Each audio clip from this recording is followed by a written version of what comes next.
बालरंगभूमी परिषद जळगाव शाखेच्या वतीनं सातत्यानं ज्या शाळेचं मोठं योगदान असतं ते म्हणजे परशुराम विठोबा प्राथमिक विद्या मंदिर. बालरंगभूमी परिषदेच्या सातत्यानं वेगवेगळ्या उपक्रमामध्ये आपली शाळा या सगळ्या उपक्रमात बालरंगभूमीच्या सातत्यानं सहभाग घेत असतात.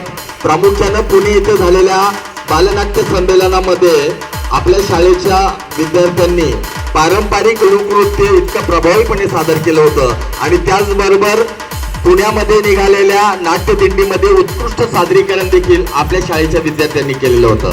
आता नुकत्याच झालेल्या आषाढीच्या दिनाच्या निमित्तानं आयोजित संत वेशभूषा स्पर्धा असेल किंवा वेगवेगळे उपक्रम कार्यक्रम असेल तरी सातत्यानं परशुराम विठोबा विद्यालय या सगळ्या परिषदेच्या कार्यात सहभागी असते. आणि विशेष करून बालरंगभूमी परिषदेने जी बालरसिक योजना सुरू केलेली आहे त्या बालरसिक योजनेमध्ये सगळ्यात जास्तीत जास्त बालरसिक हे परशुराम विठोबा विद्यालयाचे आहेत. त्याचं सार्थ म्हणजे अभिमानास्पद अशी गोष्ट आहे की सक्रिय पद्धतीनं त्या शाळेच्या मुख्याध्यापिका असतील, तिथले भालेराव सर कार्यक्रम अधिकारी असतील, या सगळ्या उपक्रमात कार्यक्रमात हिरिरीनं भाग घेणारी शाळा आज या ठिकाणी त्यांचा विशेष गौरव आपण या ठिकाणी करत आहोत. शाळेच्या मुख्याध्यापिका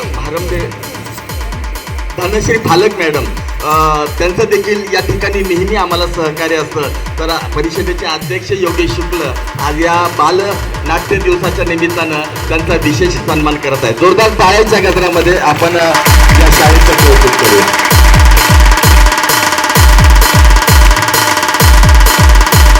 त्यानंतर नंदुरबाई